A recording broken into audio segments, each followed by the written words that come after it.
vamos a titular la conferencia que voy a compartir en dos partes, en esta y en la que sigue, con el título Un mundo en el abismo. Un mundo en el abismo. Un mundo que está a punto de naufragar.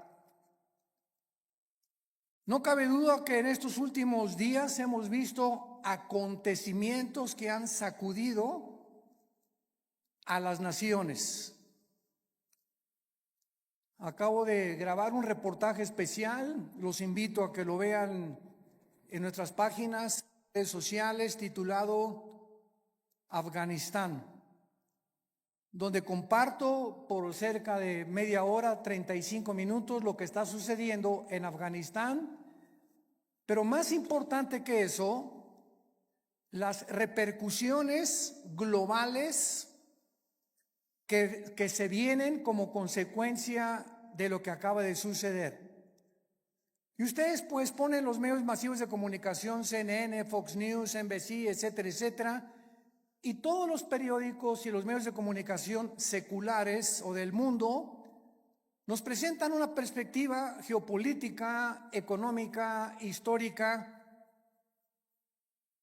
pero no bíblica. Y cuando nosotros nos damos cuenta que estos acontecimientos se están desarrollando, corroborando, confirmando que verdaderamente la Biblia es ahorita la luz del mundo, siempre lo ha sido, pero mientras más oscuro esté el mundo, más oportunidad tenemos nosotros de alumbrar.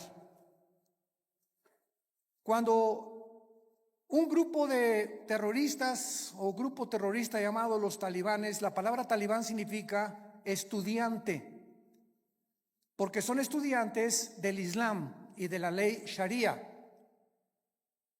Cuando comenzamos a recibir correos, están llegando ahorita, ¿verdad?, los aviones tratando de sacar, y las imágenes que vimos, cómo la gente se caía de las alas de los aviones cuando estaban tratando de sacar gente de Kabul, que es la capital de Afganistán. Nos llegaron más de 60, 70 correos, llamadas de teléfono. Yo no pude esa tarde colgar, le decía a mi esposa, una tras otra, de Brasil, de Argentina, de España, de Inglaterra, de hispanos desde luego, preguntándonos, ¿qué piensa usted acerca de lo que está pasando? Todo el mundo estaba alborotado, pero nadie sabía bíblicamente lo que estaba sucediendo. Me puse a orar e inmediatamente comencé a tratar de recopilar la información que yo podía reunir para dar una conferencia al otro día, un reportaje especial para que pudiéramos los cristianos principalmente darnos cuenta que los Estados Unidos de Norteamérica no aparecen en la Biblia, y lo venimos diciendo desde hace muchos años. Los Estados Unidos de Norteamérica, que tuvieron la supremacía política, militar y económica desde 1945 y que por más de 70 años jugaron el papel de policía, porque durante muchos años Estados Unidos estuvieron disque vigilando que no hubiera dictaduras o ayudar a las naciones que eran ocupadas por dictadores, luchar contra el terrorismo, como se inició desde el ataque a las Torres Gemelas. El presidente George Bush lanzó un ataque contra 3 naciones que fueron Irán, Irak y Afganistán, porque Afganistán había sido el nido o la cueva de un grupo llamado Al-Qaeda, donde posteriormente capturaron ahí en Islamabad al famoso líder Osama Bin Laden.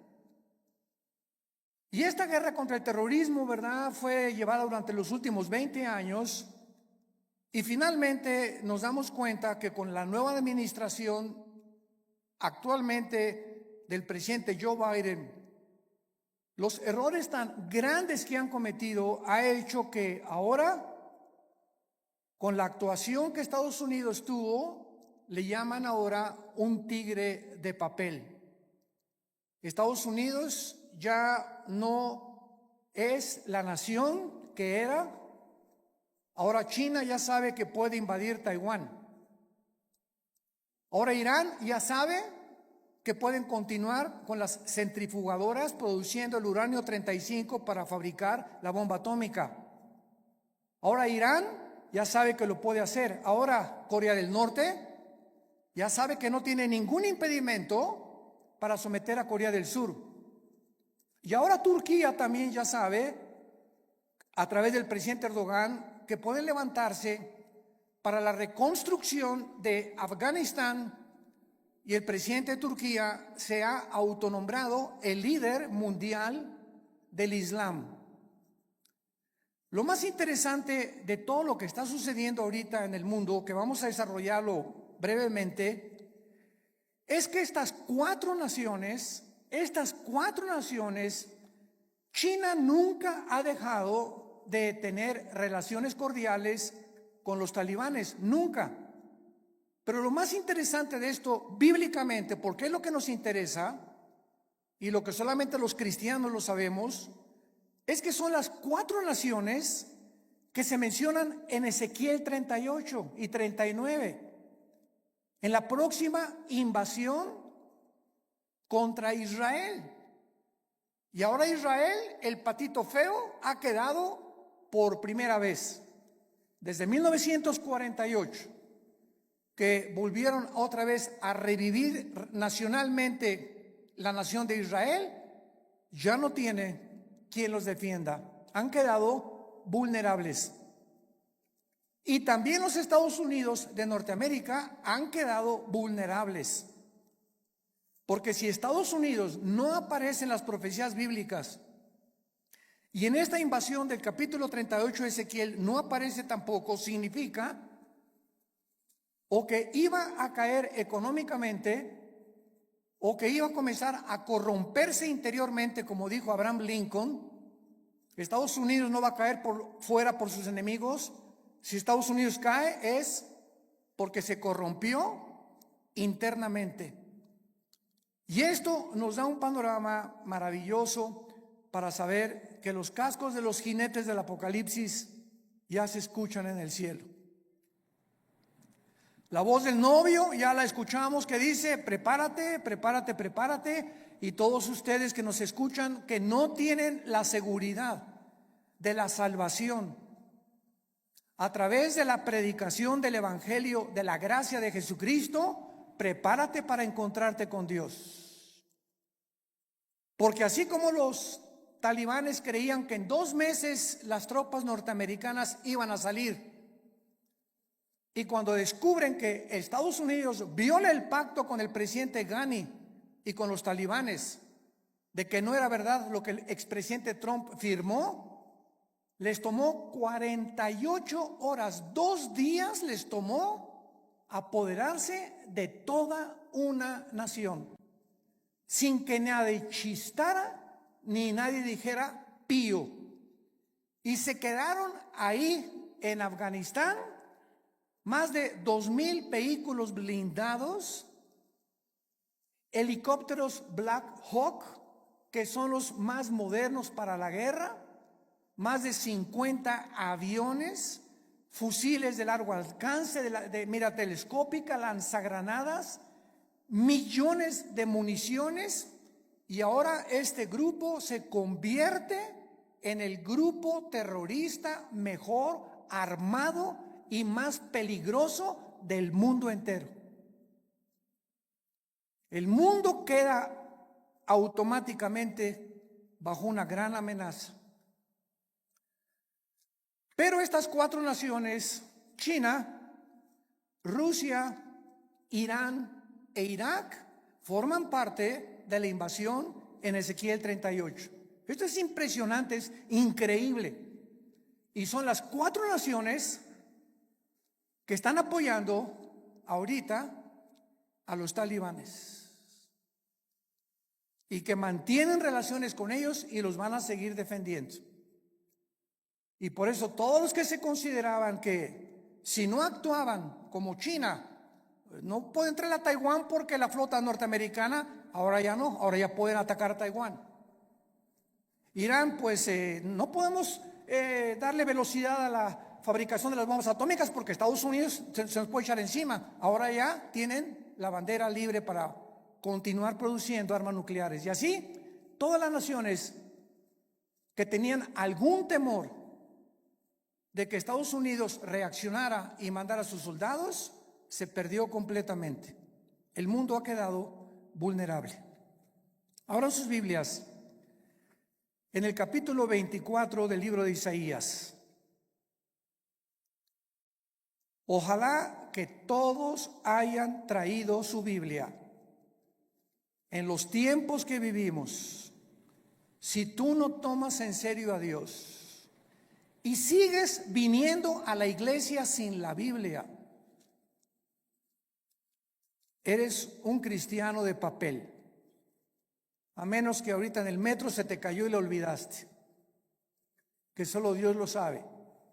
Pero ya no podemos seguir siendo cristianos de papel, de pacotilla, de oídos y profesando por afuera sin darle la importancia a Dios que Él nos pide que le demos a este libro sagrado, que es la única luz que tenemos actualmente.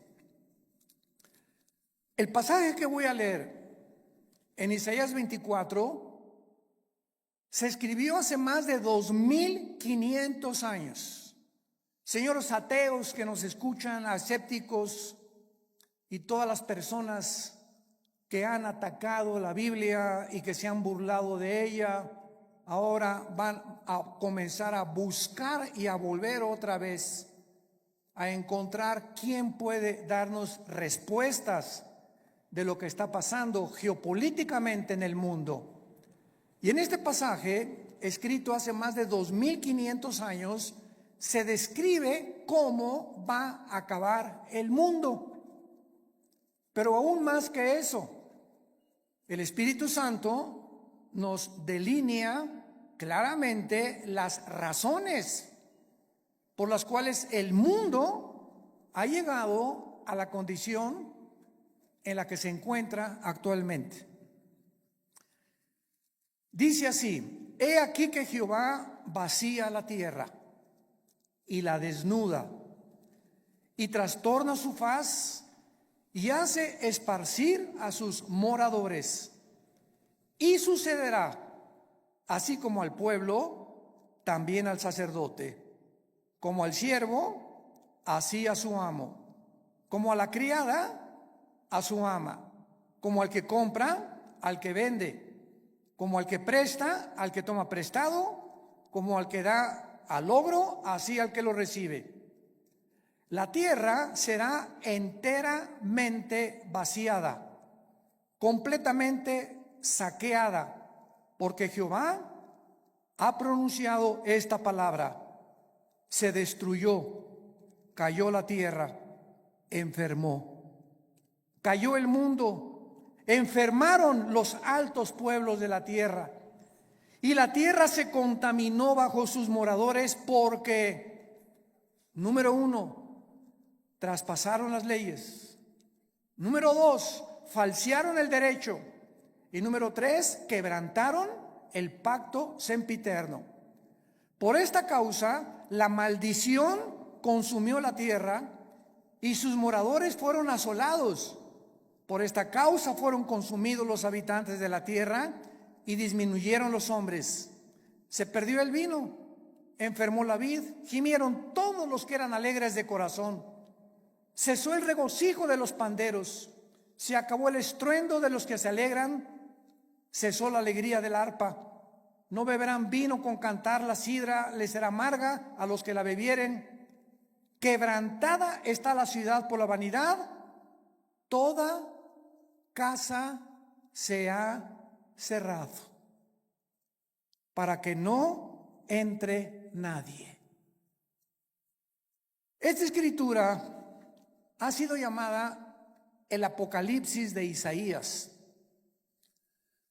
porque después de que Isaías profetiza en este libro el juicio contra 11 naciones, El Señor ahora anuncia el juicio final contra el mundo entero.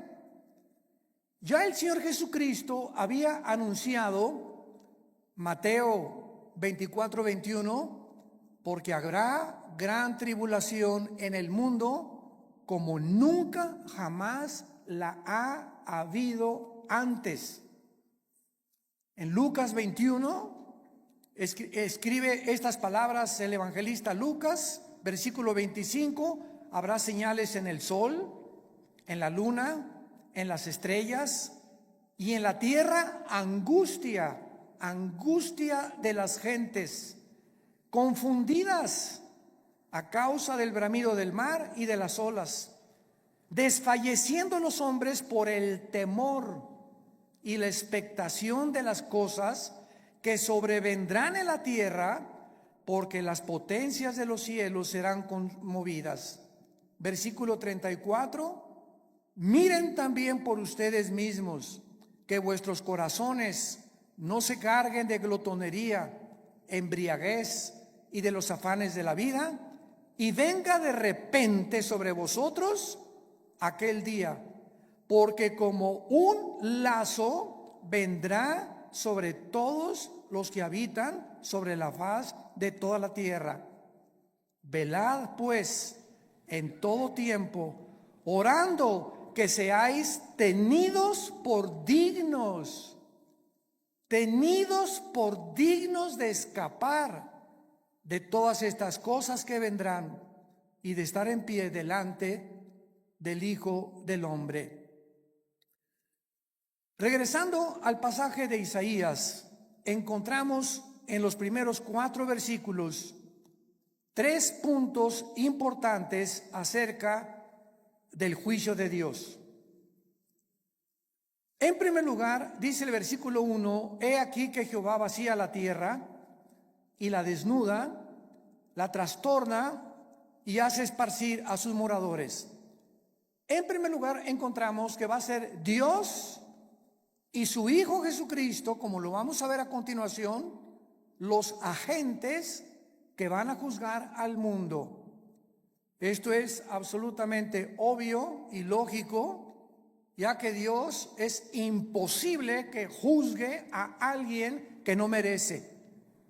Es imposible que Dios mande una maldición sin que los que reciban la maldición se hayan hecho merecedores de lo que recibieron, porque todo lo que sembramos, todas las decisiones que tú has tomado en tu vida, todas las cosas que has decidido en tu vida tienen consecuencias, para bien o para mal. Si te casaste equivocadamente, si compraste un vehículo equivocadamente, si hiciste un gasto equivocadamente de dinero, no le eches nunca la culpa a Dios. Somos personas, individuos responsables moralmente de nuestras acciones. Y por esta responsabilidad y esta libertad y libre albedrío que tenemos para hacernos merecedores que lo que sembramos tenemos que recoger, tenemos que formar y normar nuestra vida de aquí en adelante. Dice la Biblia en Hechos capítulo 17, versículo 30 al 31, lo mismo. Veamos cómo los apóstoles anuncian quién va a juzgar al mundo. Pero Dios, Hechos 17, versículo 30, pero Dios, habiendo pasado por alto los tiempos de esta ignorancia, ahora manda a todos los hombres en todo lugar que se arrepientan, por cuanto ha establecido un día en el cual juzgará al mundo con justicia por aquel varón, o sea Jesucristo, a quien designó, dando a todos fe por haberle levantado de los muertos. Y el apóstol Pablo, en su segunda carta a Timoteo, capítulo 4, versículo 1, le dice a Timoteo: te encarezco delante de Dios y del Señor Jesucristo, que juzgará a los vivos y a los muertos en su manifestación y en su reino. Entonces, lo primero que el Espíritu Santo resalta es que va a ser Dios el Padre y su Hijo Jesucristo los que se van a encargar de juzgarte. Y en ese día, si ahorita tienes excusas de ser como tú eres, en ese día no las tendrás. Y así como estamos viendo con qué rapidez cambió el mundo en 1 año y medio, desde que comenzó esta famosa pandemia, todo ha cambiado. La moral, la conducta, la economía, la política, los medios de salud. En menos de 1 año el mundo ha sido trastornado completamente. En 48 horas un grupo terrorista se enfrenta al ejército más poderoso del mundo y los hace huir. En 48 horas sin disparar una sola bala. Y así está pasando todo en el mundo, nos está agarrando a todos desprevenidos. La semana que entra, ¿qué vamos a escuchar? Mañana, ¿qué vamos a escuchar en las noticias? Y tal vez la próxima noticia para ti es que te quedan 3 días de vida, te queda 1 semana de vida, te queda 1 mes de vida y no lo sabías, ni te lo imaginabas. Dice la Biblia, prepárate para encontrarte con tu Dios. Viene el juicio. Viene el día del juicio al mundo. Tenemos que reaccionar y tenemos que arrebatar del fuego a nuestra familia, a nuestros amigos, y ahora más que nunca tener convicciones. Tenemos que ser cristianos de convicciones. Si tú no tienes convicciones de la santidad y de la forma que debes de vivir, el mundo te va a jalar, porque la presión, como el imán, es más fuerte lo que te jala que lo que te sostiene. Y lo único que nos sostiene es la fe en este libro, es la obediencia a la palabra de Dios. Prepárense para que sean tomados por dignos de escapar todas estas cosas. Regresamos a Isaías. En el versículo 2 encontramos, en segundo lugar, que será un juicio universal. Sucederá al pueblo como al sacerdote, al siervo como al amo, a la criada como al ama, al que compra, al que vende, o sea, todas las clases sociales, porque Dios no tiene consentidos, ni Dios hace acepción de personas. Dios juzga a indígenas, a ricos, a reyes, a políticos, a educados, a no educados. Dios juzgará a todos los seres humanos salvajes, mayas, tlaxcaltecas, egipcios, babilonios, etcétera, etcétera. Dios juzgará a todos los seres humanos que descendemos desde Adán hasta nuestros días. Dice en Apocalipsis capítulo 20, ¿cómo será este juicio? Porque el juicio que estamos hablando no es el juicio a los cristianos. Cuando estamos hablando que Dios juzgará al mundo con justicia, estamos hablando a todos los que le rechazaron. Todo lo que estamos hablando ahorita, y lo vamos a ver a continuación, por qué Dios los va a juzgar, es el juicio que se llama en Apocalipsis capítulo 20, del 11 al 15, el juicio del gran trono blanco. Porque todos nosotros que hemos recibido a Jesucristo, ya hemos sido juzgados en la cruz. Gloria a Dios, aleluya. Ese hombre llamado Jesús de Nazaret, que murió y abrió sus brazos en esa cruz, llevó tu culpa, tu culpa, tu culpa y mi culpa. Y lo que tú y yo merecíamos pagar ahora en el día del juicio con el infierno y el lago de fuego, Él en la cruz lo llevó en su cuerpo de carne.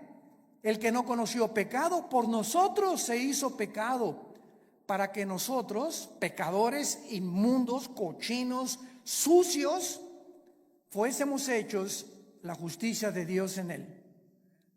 Y Dios muestra su amor para con nosotros en que, siendo pecadores y en la condición en la que yo me encontraba, Hace 46 años que yo recibí a Cristo, y en la condición en la que tú te encontrabas, así de cochinos y de sucios, sin ninguna esperanza, Dios me dice que me amaba y que me aceptaba si aceptaba yo el sacrificio de su Hijo en la cruz, y que desde ese momento borraba todos mis pecados del pasado, pero como si jamás los hubiera yo cometido. Esto se llama gracia, porque no lo merecíamos. ¿Qué es la gracia? Un favor que no merecemos. Hace algunos años, en la década de los 80s, íbamos cada 15 días a Santa Marta Catitla, a la penitenciaría de los hombres y también a la cárcel de mujeres. En aquel tiempo estaba de jefe de la policía el general Arturo Durazo. Dios nos dio gracia con él y me recogían en un patio en helicóptero y me llevaban a Santa Marta Catitla. Ahí aterrizaba yo con un helicóptero de la policía y juntaban a todos los presos para que les predicáramos el evangelio. Imagínense nada más la gracia que Dios nos dio. Y una vez se acerca después del mensaje un preso llorando y me dice: oiga, pastor, ¿usted cree que Dios me pueda perdonar? Yo había predicado sobre el hijo pródigo en esa tarde, eran como las 5:30, 6 de la tarde. Y le dije, ¿por qué? Me dice, porque he matado a 28 personas. Pero quiero decirle que estoy aquí en la cárcel no por las 27 asesinatos que cometí antes, sino porque me mandaron de un estado a la Ciudad de México a matar otro recadito que me encargaron, porque yo era matón a cuenta, y en el periférico saqué la 38 y maté a esa persona que me encargaron matar, y la policía me agarró, y estoy aquí por un crimen para pagar 15 años, pero yo debo 27 vidas más. ¿Y saben lo que le contesté? La sangre de Cristo perdona todos tus pecados. Él no lo podía creer. Quiere decir que si yo acepto a Cristo ahorita y lo reconozco como mi Salvador, todos esos crímenes no voy a pagar por ellos. Y le dije, amén. Y otro que estaba atrás dice, ay, sí, ¿verdad? Qué bueno, ahora sí de repente. Y le dije, porque es gracia. Esa es la gracia, ese es el mensaje del evangelio, de la gracia de Dios. Que Dios te perdona siendo inmundo y pecador. Porque nadie merece irse al cielo, nadie merece el perdón. Dios nos lo da en su amor en la cruz. Esta palabra gracia no aparece en ninguna religión. En ninguna religión. Y hay cristianos que todavía no han entendido el significado de la palabra por gracia somos salvos por medio de la fe. Es la fe la que nos da la gracia de Dios. El creer lo que Él hizo en la cruz nos hace, nos abre para que Dios tenga a favor de nosotros, se compadezca de nosotros y nos regale el amor de su Hijo Jesucristo. ¿Qué mensaje tan glorioso tenemos? Yo quiero decirte a ti que nos estás viendo por la televisión y ustedes están aquí presentes.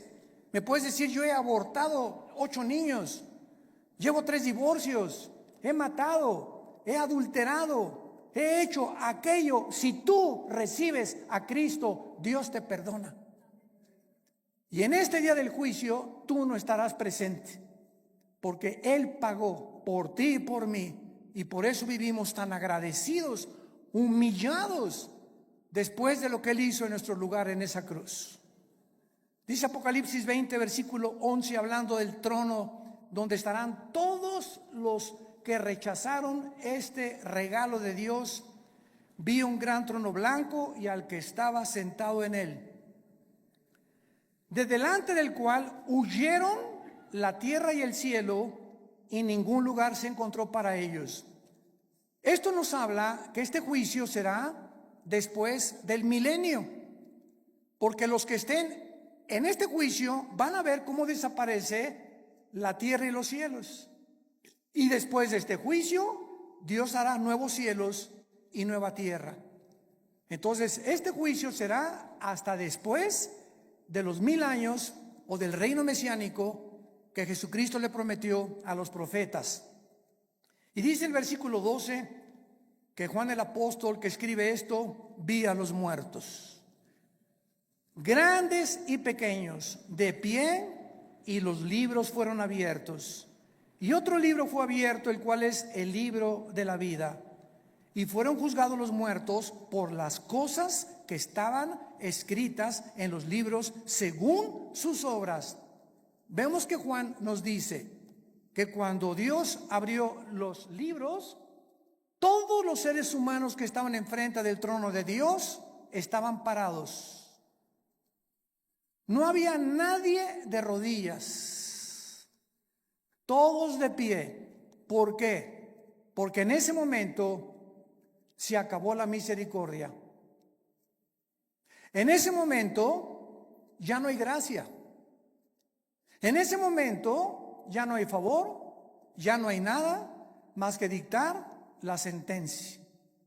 La gracia, el favor, la misericordia están hoy que tú me escuchas delante de ti a través del mensaje del evangelio de la gracia de Jesucristo. Pero si después de esta vida tú rechazas lo que te está Dios ofreciendo en este momento, se acabó, porque eres responsable. Somos sometidos a la ley de la responsabilidad individual, y cuando tú te mueras, te morirás en tus pecados, porque tú así lo decidiste. Como dijo un predicador hace algún tiempo, Dios no manda a nadie al infierno. Dios no manda a nadie al infierno, ellos se van solitos. Dios dio a su Hijo en la cruz, y si tú te condenas es porque tú escogiste pasar la eternidad lejos de Dios, porque en esta vida rechazaste a Dios y no lo quisiste, menos te gustará seguir con Él después de muerto. Los libros van a ser abiertos, todos tus pensamientos, todas tus palabras y todas tus acciones serán traídas delante de ti como en una película. Y observamos que Dios te va a juzgar por las obras. Qué irónico, ¿verdad? La salvación es por gracia sin las obras, pero el juicio será por las obras, por lo que tú hiciste. Y ahora, por lo que nosotros hicimos, Dios nos perdona, pero el día del juicio no lo vas a soportar. Y en tercer lugar, regresamos a Isaías 24, dice el versículo 3 y 4, que este juicio devastará completamente el mundo. La tierra será vaciada, versículo 3, Isaías 24, completamente saqueada. Jehová ha pronunciado esta palabra: la tierra se destruyó, enfermó, cayó el mundo, blasfemaron los altos pueblos de la tierra, y la tierra se contaminó bajo sus moradores, porque traspasaron las leyes, falsearon el derecho y quebrantaron el pacto sempiterno. Estas características del versículo 4 ya las podemos ver. ¿En qué planeta estamos tú y yo viviendo? En un planeta donde el aire ya está contaminado. Las frutas, las cosechas, la agricultura, los campos están contaminados. El mar inmensamente contaminado. La comida contaminada.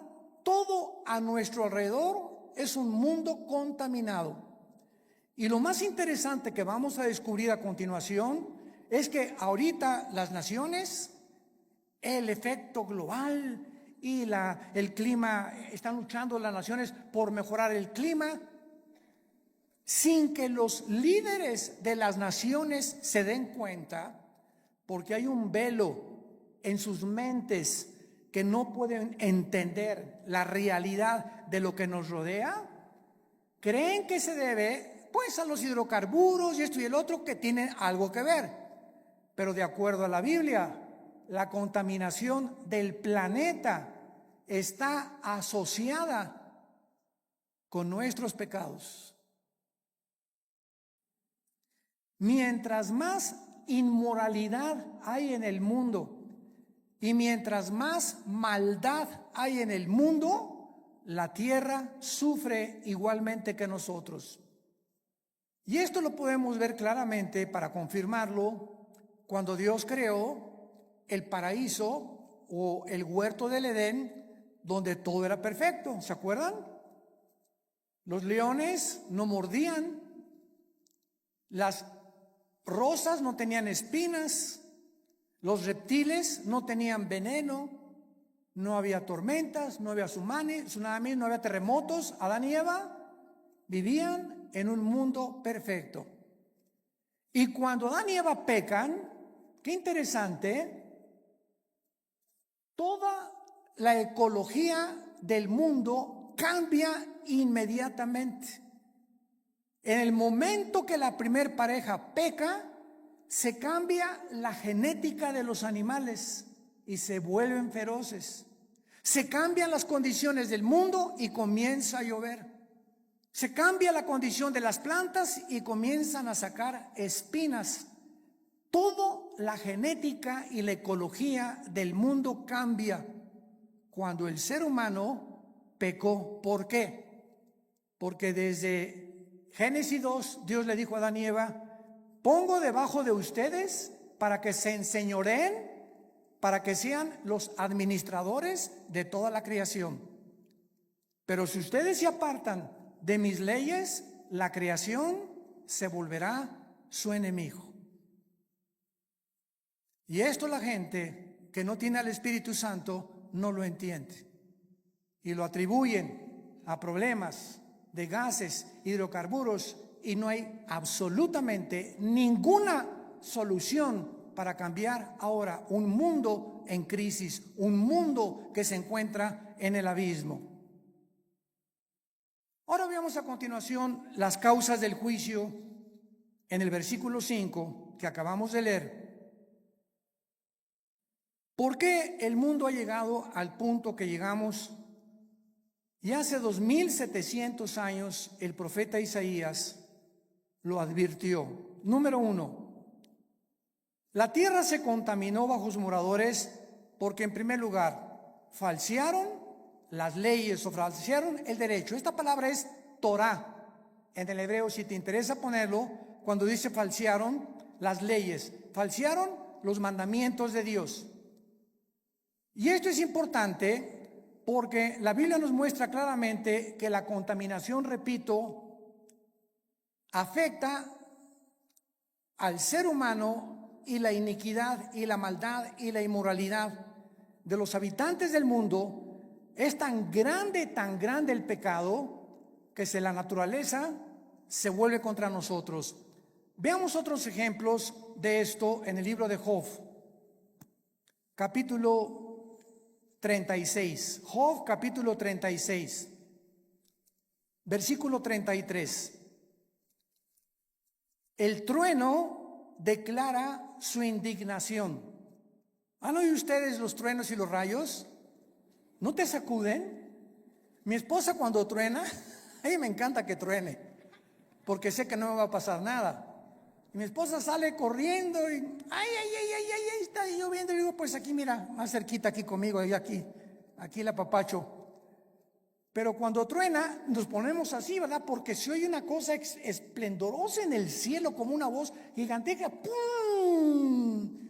Y dice la Biblia que es una manifestación de la indignación de Dios los truenos.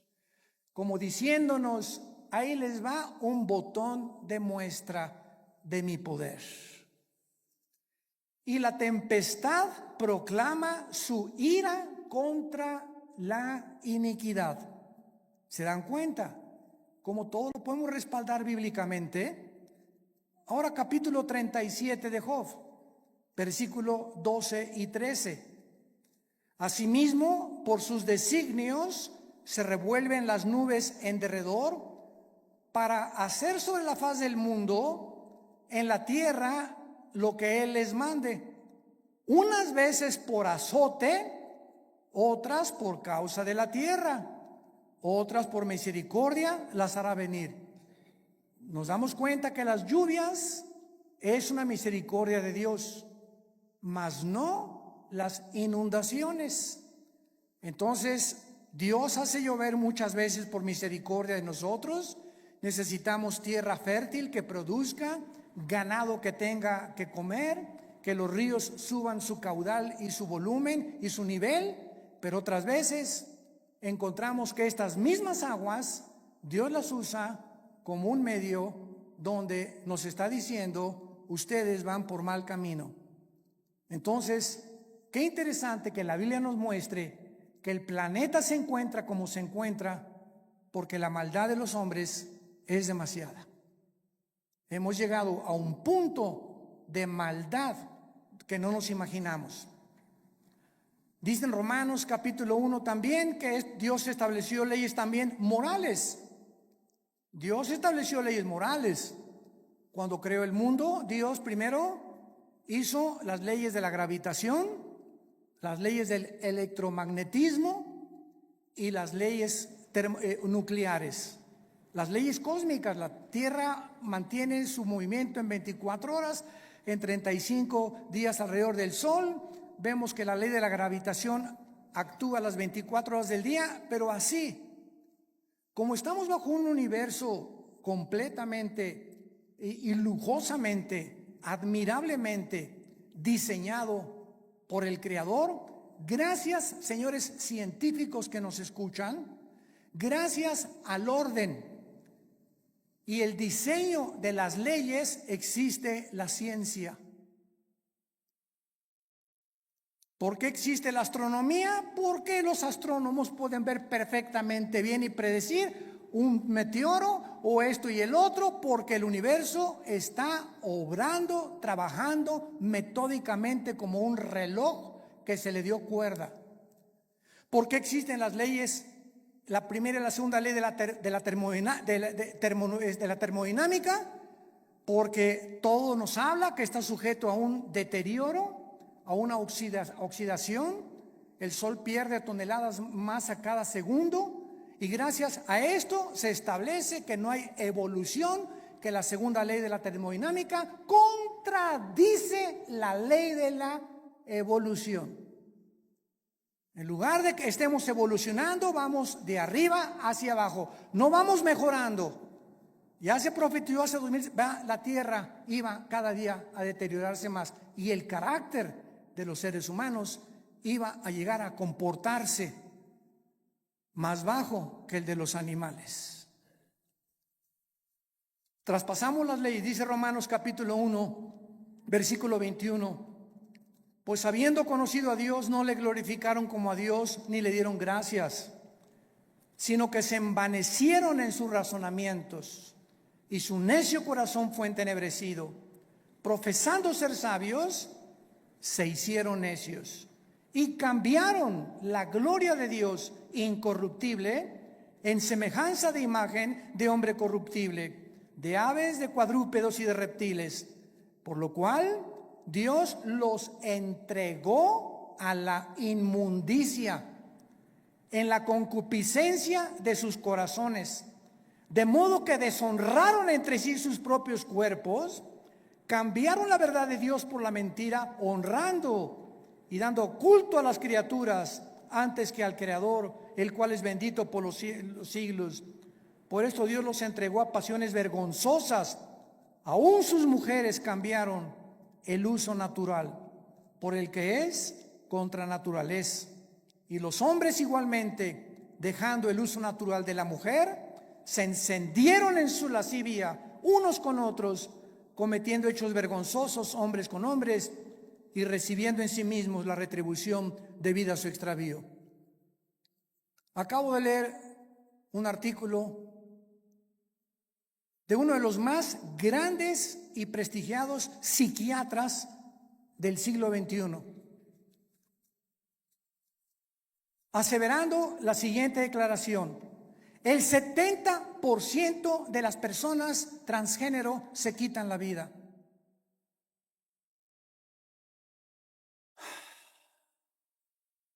El 70% de las personas que intentaron cambiar la naturaleza con la cual nacimos, le dijeron a Dios: te equivocaste, yo no soy hombre, soy mujer, no soy mujer, soy hombre.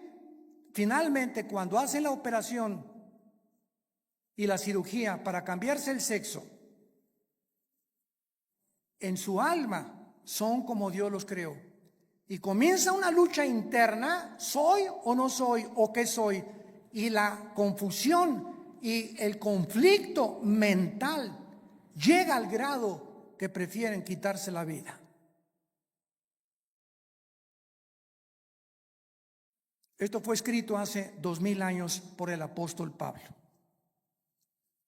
Dejando el uso natural, la biología, las leyes de la naturaleza, no hay más que hombre y mujer. No hay 3 sexos, no hay 4, no hay 5. Eres varón o eres hembra. Y cerramos la Biblia de acuerdo a la ciencia. Si tienes 2 cromosomas XX, eres mujer. Y si tienes el cromosoma Y, que las mujeres no tienen, eres macho camacho. Eres hombre de los pies a la cabeza. Y si tú niegas tu genética y niegas la naturaleza, acarreas, dice el apóstol Pablo, hace 2000 años, se viene sobre ti tu propia naturaleza. Y nunca podrás vivir en paz, porque has traspasado las leyes de Dios. En segundo lugar, dice, falsearon el derecho. Los gobernantes, los magistrados de justicia que nos escuchan, los jueces federales y civiles, los senadores, los diputados, los dictadores, han pervertido el derecho para gobernar recta, íntegra y honestamente una nación. El expresidente de Afganistán, Ghani, salió huyendo con más de 120 millones de dólares. Como todo buen político corrupto. Y si vemos una gangrena, un veneno que está ahorita en las naciones, es precisamente ese, la corrupción. No es el pueblo lo que les interesa, son sus intereses personales. Me voy a llevar lo más que pueda del pastel en el poco tiempo que tengo que ejercer mi derecho, antes de que acabe todo. Y finalmente dice la Biblia, quebrantaron el pacto sempiterno para terminar. Quebrantaron el pacto sempiterno. ¿Cuál es este pacto sempiterno? Veamos el libro de Malaquías, antes de Mateo, para terminar, el último libro de la Biblia, Malaquías capítulo 2, versículo 13, lo que el profeta escribió antes de que iniciara la venida de Jesucristo. Malaquías 2, versículo 13. Y esta vez haréis cubrir el altar de Jehová con lágrimas, de llanto y de clamor. Ya no miraré más a la ofrenda para aceptarla con gusto de tu mano. Me dirás, ¿por qué? Porque ha Jehová atestiguado contra ti y la mujer de tu juventud, contra la cual has sido desleal. Estoy enojado contra ti. ¿Por qué, Señor? Porque no eres fiel a tu esposa. Y vas a llorar y te vas a arrepentir y te vas a jalar los pelos. Y si te mueres en esta condición, te condenas eternamente. Porque has sido desleal. Vamos a ver qué significa la palabra en hebreo, desleal. Siendo ella tu compañera y la mujer de tu pacto. ¿Cuál es el pacto que menciona Isaías que acabamos de mencionar? Sempiterno, el primer pacto que Dios estableció antes de cualquier institución humana, de los colegios y de los gobiernos. Se llama el pacto inquebrantable del matrimonio. A los que les interese, la palabra desleal en el hebreo es la palabra bagad, con B de bueno, A de Armando, G de Gárgara, H, A de Armando, D de David, bagad. Escuchen lo que significa ser desleal. Actuar encubiertamente, hipócritamente, fraudulentamente o secretamente, encubrir, tapar, engañar y decir cosas que no sentimos. Cuando tú te volteas a tu esposa y dices te amo, solo Dios sabe que le estás diciendo que verdaderamente le amas. Y cuando tú le dices a tu esposa te amo y atrás de ti tienes tu amante, estás encubriendo, eres un hipócrita, estás falseando completamente y Dios te está escuchando. Y eso Dios lo tiene que castigar. Dios tiene que juzgar la deslealtad, la hipocresía que podamos tener en el matrimonio. Por eso tenemos estos seminarios cada año con 300, 250 parejas, para que en esos 3 días regresemos a la Biblia, nos arrepintamos, hay una renovación de votos el último día junto a la playa, una cena de gala, y ahí podemos descubrir que, Dios mío, es que yo sentí que ya no la amaba, pero viene el Espíritu Santo y nos da algo sobrenatural que ya habíamos perdido, porque le estamos diciendo a Dios: yo quiero mantener y llegar hasta el fin con mi gordita y con mi gordito, porque de otra manera me estoy engañando. No puedo irme con un amante ni creer que hay una mujer que me satisfaga, que la mujer y la madre que tú me diste para mis hijos. El mundo está enfermo, tenemos que reaccionar, y en esta tarde les pido a todos ustedes que se arrepientan de sus pecados. Si hay alguna área en la que el Espíritu Santo te ha hablado, arrepiéntete hoy, porque por esta puerta no entraste en esta mañana por coincidencia. Dios te ama, Dios te ama, Dios te ama, y Él no quiere que salgas por esta puerta como entraste esta mañana. Tú no sabes si ahorita te atropella un coche, no sabes si te da un ataque al corazón, no sabes si te da una embolia cerebral mañana, o si pasado mañana el doctor te dice: las placas no mienten, don Pancho, usted tiene cáncer y tiene 3 meses para vivir.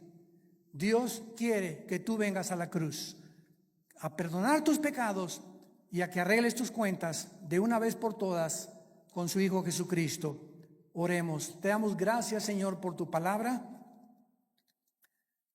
porque de tal manera nos amas que nos has dado a tu Hijo Jesucristo, para que cualquiera, sin acepción de personas, que crea en Él, no se pierda, mas tenga la vida eterna. Mas Dios muestra su amor para con nosotros en que, siendo aún pecadores, Cristo murió por nosotros. Mas Él herido fue por nuestras rebeliones, molido por nuestros pecados. El castigo de nuestra paz fue sobre Él, y por sus llagas hemos sido nosotros curados. El que no conoció pecado, por nosotros se hizo pecado, para que nosotros fuésemos hechos la justicia de Dios en Él. ¿Qué tengo que hacer?, me preguntarás en esta mañana, para arreglar mis cuentas para siempre con Dios. La Biblia dice: arrepiéntete. ¿Qué significa arrepentirse? Reconocer que has pecado contra Dios y que no puedes seguir viviendo igual. En segundo lugar, que no tienes el poder para cambiar, porque solo Dios te lo puede dar mediante la fe en su Hijo.